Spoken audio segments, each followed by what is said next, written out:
How many military bases are there in the United States? Have you ever wondered just how many military bases are scattered across the United States?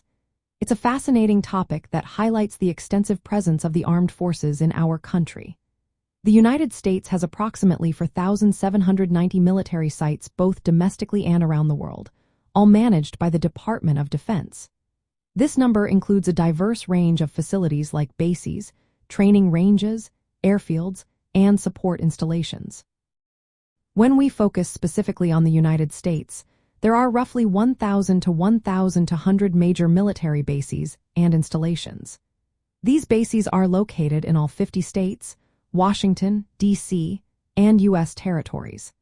They play a vital role in supporting about 1.1 million active duty troops stationed on American soil as of the year 2025.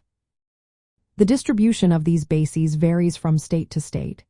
For instance, states such as California, Virginia, Texas, North Carolina, and Florida have the highest concentration of military installations.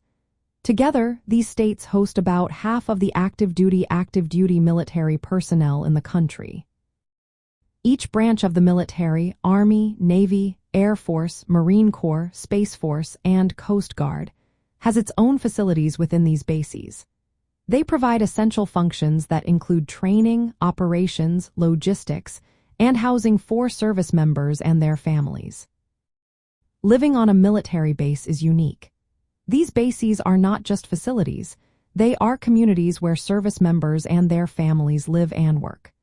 Bases often include housing, schools, medical facilities, recreational areas, and commissaries, creating a self-sufficient environment tailored to the needs of military life.